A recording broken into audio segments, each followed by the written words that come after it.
Aujourd'hui, nous allons vous parler de l'œuvre Anatolie de l'artiste française Sophie Calle. Anatolie est une œuvre monumentale réalisée en 1984 et mesurant plus de 2,50 m de haut pour 9 m de large. C'est une sorte de carnet de voyage qui raconte la rencontre entre Sophie Calle et un homme prénommé Anatolie à bord du Transsibérien.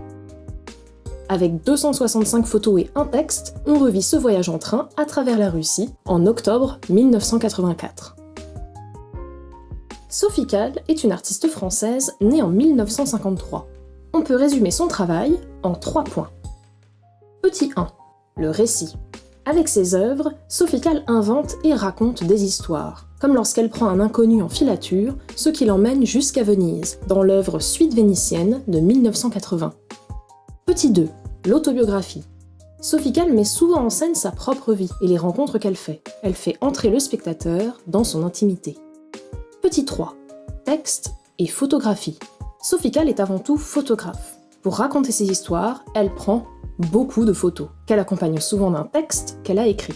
Son style est très documentaire, avec des phrases courtes et claires. C'est parfois drôle, parfois tragique, et parfois touchant. Mon amour, je suis montée dans le Transsibérien qui relie Moscou à Vladivostok le 29 octobre 1984 à 14h20. Voiture 7. Compartiment de première classe pour 2 personnes, numéro 6. Couchette, numéro 3.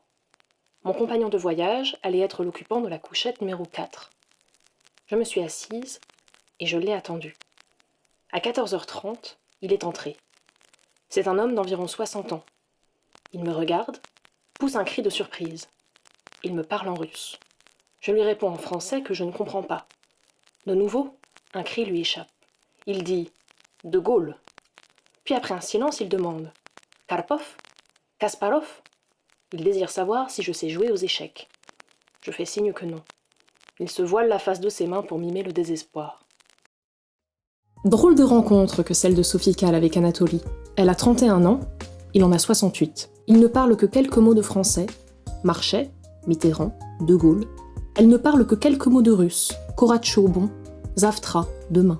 Pourtant, ils vont devoir partager un espace de 4 mètres carrés pendant plusieurs jours. Sophie veut comprendre son compagnon de voyage, elle veut le connaître. Alors elle l'observe, elle le décrit, et surtout, elle le photographie.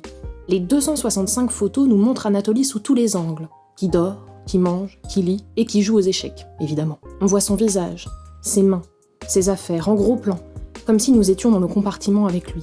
Grâce aux photos, et à ce que nous raconte Sophie Calle, on peut reconstituer le portrait d'Anatolie, et faire sa connaissance un peu, malgré le temps passé, l'éloignement et la barrière de la langue. Vous aussi, rencontrez Anatolie au Frac Centre Val de Loire, dans le cadre de l'exposition Ailleurs ou plus loin.